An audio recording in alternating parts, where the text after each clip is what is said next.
You ever just stumble into a game and that's not just fun, it's like, oh crap, there's gonna be one that eats up my time. Like you boot it up and 20 minutes later, your brain is already making plans. I'll just do one more thing. And then it's 2 a.m. and you're negotiating with yourself like it's a hostage situation. Huh? And that's no rest for the wicked for me. And I'm making this video because I genuinely think people are underestimating how big of a deal this game could become.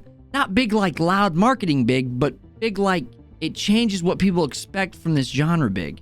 And selfishly, I need this game to succeed, because if it does, it's proof that there's still room in this industry for games that are patient, risky, gorgeous, and a little mean in the right ways. So let's frame it right. No Rest for the Wicked is basically a Souls-like action RPG, but it's wearing an ARPG coat. If you like Souls-ish combat and difficulty connected with shortcut-heavy world design, loot build crafting, then out of nowhere, this tiny pinch of Animal Crossing hometown energy, you should be definitely paying attention to this game if those hits all your bells and whistles.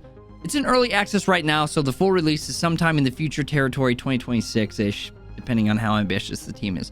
But the important part isn't the date. The important part is the vision is already visible. And it's being made by Moon Studios, the Ori team, so they already have receipts when it comes to art direction and feel. Which explains why the game looks like a painting that hits like a truck and wants to stab me with a shiv. A big reason why I'm talking about it now is because the game just had a major moment. Co-op. And not the summon your friend for 10 minutes and then they evaporate back to their world kind of co-op.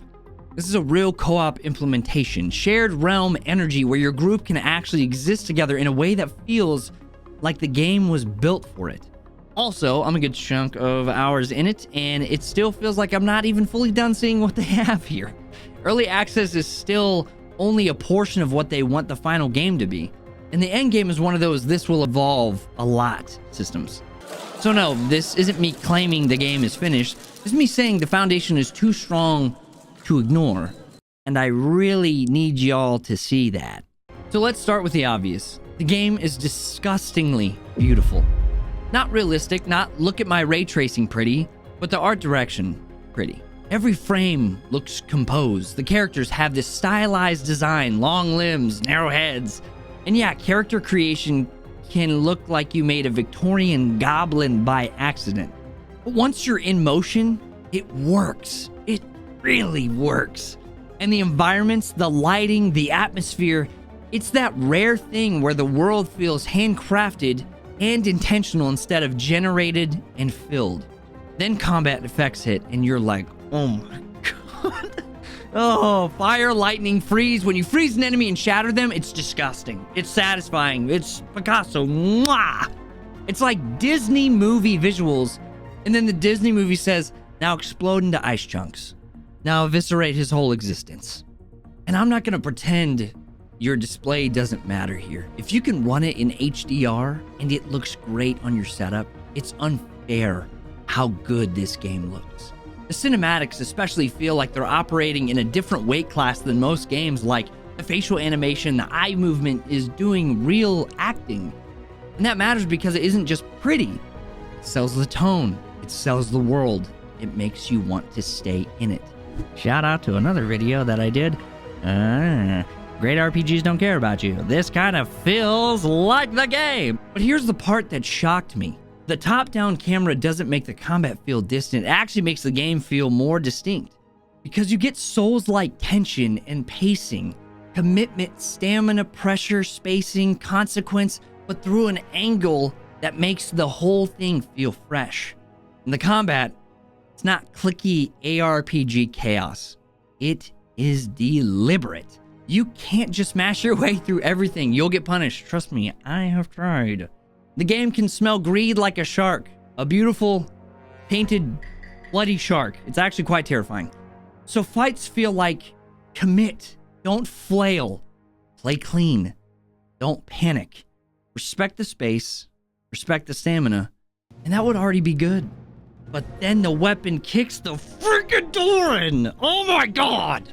This is one of the best parts of the game. There are tons of weapon categories. One-handed, two-handed, daggers, axes, maces, swords, and now ranged options like bows being added into the mix. And here's what surprised me. I assumed each weapon class would have the moveset, and just pick the flavor. No, weapons can have different move sets even inside the same class. So you don't just test one sword and go, okay, I know the swords. You find another sword and you're suddenly like, wait, this one hits so different. There were so many weapons that I tried that were I was like, oh, this isn't the same axe class. And then the move sets were completely customized because the axe was held different. It was heavier than the last one was. And it was so cool. And that opens up builds in a way that feels dangerous because now you're not just choosing stats. You're choosing a rhythm, a tempo, a range, a risk that you feel comfortable with. It's the kind of variety that turns you into a build goblin. You start saying sentences like, I'm experimenting, when really, you're addicted. You have a problem and you should go seek help. Now, one thing I do agree with as a criticism, the current leveling stat lock can make experimentation a little annoying because you find something cool, but your stats say, not today. There's been multiple times where I've looked at an axe or I get a unique, which is very rare in the game, and then I look at everything and it looks like it would be a strength weapon, but it's all faith for some reason. So I have to go try to find these gems to go upgrade and change exactly what I want to play as so I can use that axe. I don't know, it feels a little limiting. But the devs have talked about changing how that works, moving toward a mastery vibe so you can actually try new weapons without feeling like you ruined your character forever. And if they land that, oh my god, the build experimentation in the game is going to be ridiculous. Goblin mode activated, baby. Here's where the game won me emotionally. It doesn't always do the genre default stuff just because that's what you do. Like in a lot of Souls-likes, you die and the whole area resets and you do the run back and you pick up your stuff and you repeat the cycle. Wicked has a different energy in key places. When you clear through an area, the progress feels real. You feel it. The game lets you breathe in the space you earned. It's rewarding. The world design is crafted in a way that makes shortcuts and connections hit like they should. You'll see a door or a path and you're like, oh, I know that connects somewhere, but you don't know how yet. And then you find it later and it clicks open and your brain goes, oh wait, I was there! That Dark Souls 1 shortcut moment where the world folds into itself. The game delivers that feeling more than once. It's the best kind of disrespect, really. The game basically says, yeah, you've been walking in circles. Here's the proof. Now, co-op. Oh, co-op. People have been saying the implementation is one of the best they have seen for this kind of game because it's not summon signs energy, like from Dark Souls or Elden Ring. It's realm energy, shared space, shared progression, shared housing, shared loot, and friendly fire. Which means the combat becomes tactical in a way that's actually hilarious. Because if your buddy's on a bow and you're in melee, you now have to communicate like you're running a heist.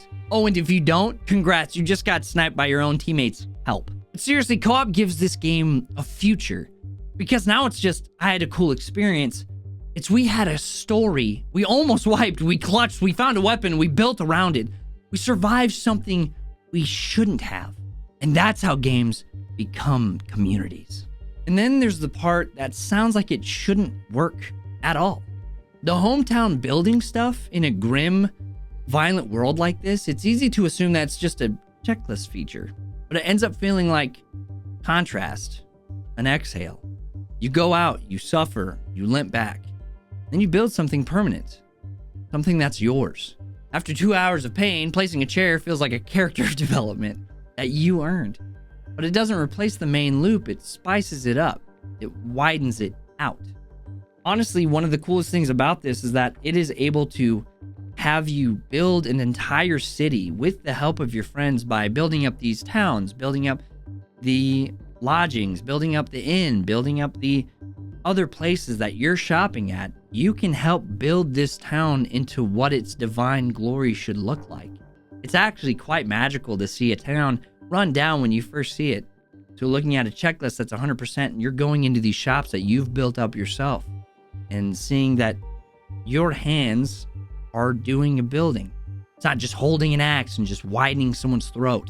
You know what I mean? I will say there are some critiques that I think matter. Crafting and loot readability can be confusing at times. You'll see stats and not know what's good without looking stuff up, and that kind of kills the ARPG dopamine moment where you instantly know you found some god tier loot.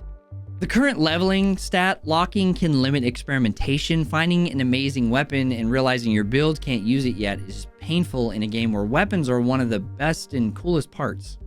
Both of those are early access problems. Those are very fixable, and the devs are actively iterating and constantly listening to the community. If anything, here's my entire plea of this actual video. I don't need this game to be perfect today. I need it to survive long enough to become what it's clearly trying to become. Because games like this take real risk, commit to a vision, and don't stand off every edge to appeal to everyone.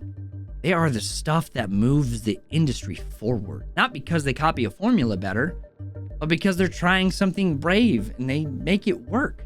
So if you're curious, you should try it now. If you'd rather wait, wishlist it, and watch the 1.0 release, please do not ignore this game. Because I genuinely believe if Moon Studios delivers on what they're building here, this could end up being one of the best games in its lane. And if you and your friends discover a co-op combo that turns a boss into a crime scene, send me that clip.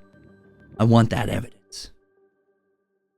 Yo, what's up, guys? Thanks so much for watching the video. I have had a blast making this video. I've had a killer time when it comes to playing this game and then just having it be one of those moments where I was like, oh, this is definitely, I'm making a video on this game. So I was actually really excited. One, I appreciate you guys watching it till the end. Thank you so much for watching all these videos. We have definitely been in a force of movement for this channel, which is crazy. We've gotten out some long form videos that are all scripted, which is insane for me. And yo, shout out to Mello and the editor. And I just want to say that your support means the world. You guys have been subbing and liking and stuff and showing up to streams, and it's been massive. By the way, I stream on Twitch and YouTube. Would love to see you there.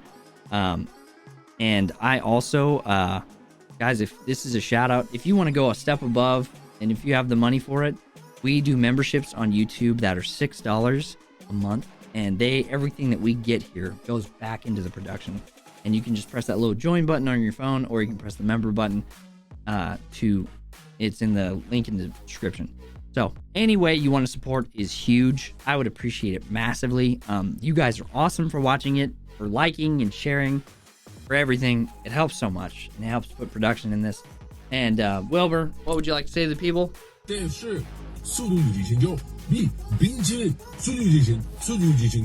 Cool. Thanks so much, Wilbur. But anyway, these are our awesome, wonderful members that you've been seeing on the screen for a bit. And I just want to say thank you all so much for everybody who's been doing that. You guys are great. I want to put out some more content in the future, and I'm really excited for what's going to be coming. So with that being said, thank you all so much for watching. If you could like the video, subscribe, hit the bell for notifications. I don't try to spam you for all that stuff. I just send notifications for streams and for full videos. So however you like to watch the content, thank you so much for watching. I appreciate it a ton. You guys have an awesome day. God bless. And see what's happening on the next video. I don't even know. It was kind of a little terrifying coming up with all these scripts.